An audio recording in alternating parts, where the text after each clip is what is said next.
everyone, this is Mala and welcome to my channel Chemistry with Mala ma'am. Students, आज का जो हमारा topic है वो है मेटल्स एंड मेटलर्जी। तो बच्चों, जब हमने मॉडर्न पीरियोडिक टेबल पढ़ा था तब हमने मेटल और नॉन मेटल के बारे में कुछ चीजें पढ़ी थी। तो ये चीज आपको पता होगा कि metals donate their electron and they are positively charge. ठीक है, मेटल्स कौन होते हैं जो कि अपना इलेक्ट्रॉन डोनेट करते हैं, जैसे कि हमने एग्जांपल के लिए बताया था, सोडियम हो गया, पोटेशियम हो गया, ठीक है, और जैसे जिंक हो गया, ये सारे क्या होते हैं, मेटल्स होते हैं, क्योंकि ये अपना इलेक्ट्रॉन क्या करते हैं, डोनेट करके पॉजिटिव चार्ज बनाते हैं। ठीक है, तो ये तो हो गई मेटल्स के बारे में, लेकिन इस चैप्टर में हमें एक और चीज पढ़ना है, मेटलर्जी। ठीक है, तो वो क्या होता है, तो देखिए बच्चों, जब हम किसी माइन से किसी भी मेटल्स को एक्सट्रैक्ट करते हैं, ठीक है, तो वो तो हमको डायरेक्टली नहीं मिल पाता है। ठीक है, ऐसा तो नहीं कि आयरन का माइन है, जाए खुदाई करें और हमको सिर्फ मतलब डायरेक्टली आयरन मिल जाए, नहीं, उनमें बहुत सारी इम्प्योरिटीज होती है। ठीक है, उसको प्योर किया जाता है, उसको एक्सट्रैक्ट किया जाता है, फिर देन वो हमको मिलती है। ठीक है, उस प्रोसेस को ही क्या बोलेंगे, मेटलर्जी। ठीक है, metal extract from some minerals. ठीक है, मतलब मेटल को मिनरल से एक्सट्रैक्ट करना ही क्या कहलाता है, मेटलर्जी कहलाता है। अब अच्छा, मिनरल्स क्या होता है ये देख लेते हैं, जैसे कि कोई भी ये सब्सटेंस है, ठीक है, अब इससे हमको क्या करना है, मेटल्स को बाहर निकालना है। इसमें दोनों में क्या मिली हुई है, इम्प्योरिटीज मिली हुई है। ठीक है, इसमें से हमको मेटल्स को बाहर करना है। ठीक है, अब इसमें क्या होता है, इसमें चलो 20% हमको मेटल मिल रहा है, ठीक है, और इसमें हमको 70% मेटल मिल रहा है और 30% जो है इम्प्योरिटी मिल रहा है, इसमें 20 और 80 मिल रहा है, समझो। ठीक है, तो मिनरल्स में, ठीक है, कोई भी जो मेटल को एक्सट्रैक्ट कर रहे हैं वो आ जाता है। ठीक है, ये दोनों क्या है, मिनरल्स है। ठीक है, लेकिन एक चीज और हमको समझाना थी, इसलिए मैंने दो यहाँ पे बताया है कि जिसमें 70% हमको मेटल्स मिल रहा है उसको हम बोलेंगे ओर। ठीक है, मतलब जिसमें मेटल की क्वांटिटी ज्यादा हो, ठीक है, जिसमें हमको मेटल की क्वांटिटी ज्यादा मिल पाए उसको हम क्या बोलेंगे, ओर्स बोलेंगे। ठीक है, और बाकी मिनरल्स में तो दोनों आ जाएंगे। ठीक है, अब बच्चों, अब हम कुछ फिजिकल प्रॉपर्टी देखते हैं मेटल की। ठीक है, तो जो फर्स्ट है, metals have shiny and lustre appearance. ठीक है, मेटल्स जो होते हैं सबने देखा है, शाइनी होते हैं और लस्टर होते हैं, चमकदार होते हैं। ठीक है, all metals are solid at room temperature. ठीक है, सारे मेटल जो होते हैं वो रूम टेम्परेचर पे सॉलिड स्टेट में होते हैं, पर यहाँ पे एक एक्सेप्शन है, मरकरी। ठीक है, मरकरी जो होता है रूम टेम्परेचर पे सॉलिड स्टेट पे नहीं होता, वो लिक्विड स्टेट पे होता है। ठीक है, आप लोगों ने डॉक्टरी जो थर्मोमीटर होता है उनमें जो मरकरी होता है वो लिक्विड स्टेट में होने के कारण ही वो ऊपर चढ़ता है। ठीक है, नेक्स्ट प्रॉपर्टी है, metals are good conductor of heat and electricity. ठीक है, but lead mercury are poor conductor of heat. ठीक है, ये दोनों क्या होते हैं, हीट के पुअर कंडक्टर होते हैं। नेक्स्ट है हमारा, usually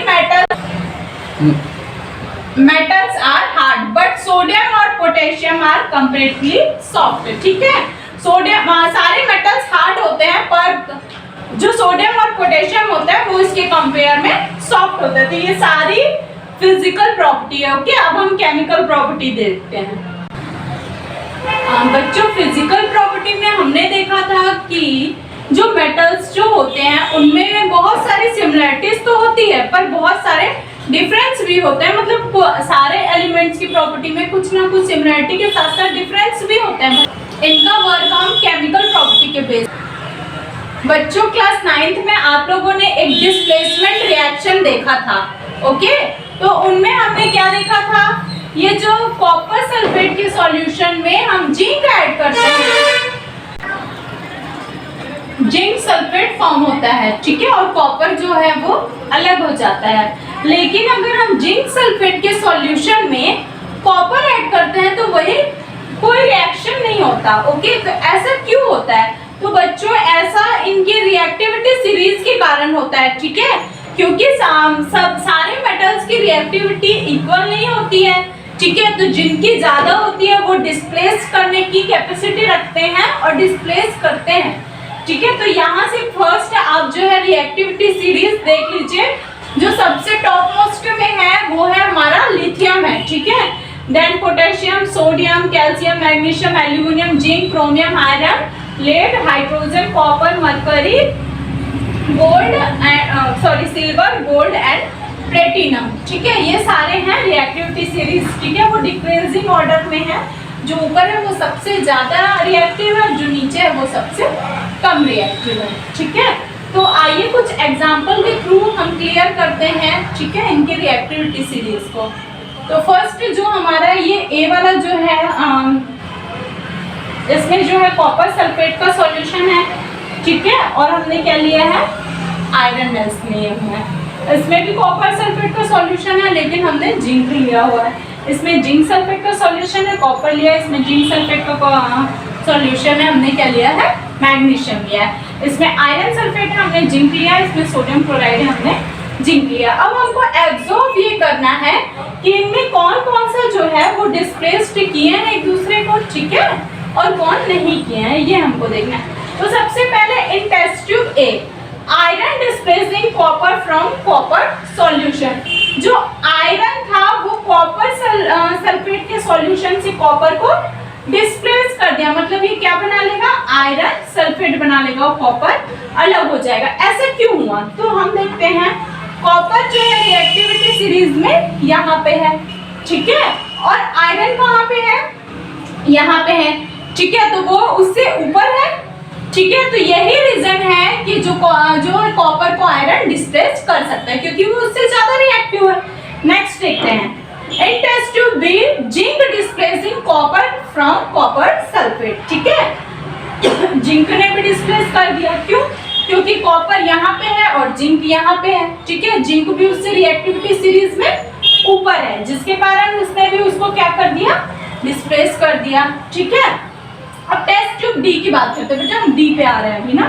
in test tube D, magnesium displacing zinc from zinc sulphate solution. Okay, तो डी में भी ए वाला भी क्या है, आयरन मोस्ट रिएक्टिव था कॉपर से, जिंक भी मोस्ट रिएक्टिव है कॉपर से। ठीक है, और डी वाले में भी क्या है, जो जिंक सल्फेट से रिएक्टिव क्या है, मैग्नीशियम है। क्योंकि देखो बच्चों, जिंक जो है ये हमारा यहाँ पे है और मैग्नीशियम रिएक्टिविटी सीरीज में उससे ऊपर है, इसलिए उसने भी उसको डिस्प्लेस कर दिया। जो ई वाले के केस में क्या होता है, जिंक जो होता है displacing iron from iron sulphate. ठीक है, जिंक भी क्या करेगा, आयरन सल्फेट से आयरन को जो है डिस्प्लेस कर देगा, क्योंकि जिंक के सीरीज और आयरन की सीरीज में जिंक भी क्या है, ऊपर है रिएक्टिविटी सीरीज में। तो ये तीनों जो है वो डिस्प्लेसिंग सो किए, क्योंकि वो मोस्ट उससे ज्यादा कंपेयर में ज्यादा रिएक्टिव थे। लेकिन सी और एफ वाले ने सो नहीं किया। क्यों, देखे, whereas in test tube C, copper is not displacing zinc from zinc sulfate। ठीक है, कॉपर जो था वो जिंक सल्फेट से जिंक को डिस्प्लेस नहीं कर पाया, क्योंकि कॉपर जो है रिएक्टिविटी सीरीज में जिंक से नीचे है। ठीक है, यही रीजन है कि वो उसको ठीक है, जिसके कारण जो हमारा जो जिंक सल्फेट को कॉपर डिस्प्लेस नहीं कर पाया, क्योंकि वो रिएक्टिविटी सीरीज में नीचे है। वैसे ही सेम एफ वाले की कंडीशन में है। यहाँ पे क्या है, सोडियम क्लोराइड है और जो हमने लिया है वो जिंक लिया है। तो बच्चों सोडियम ऊपर है और जिंक रिएक्टिविटी सीरीज में नीचे है। ठीक है, तो सोडियम जो है रिएक्टिविटी सीरीज में काफी ऊपर है, जिसके कारण जो जिंक है उसको डिस्प्लेस नहीं कर पाया।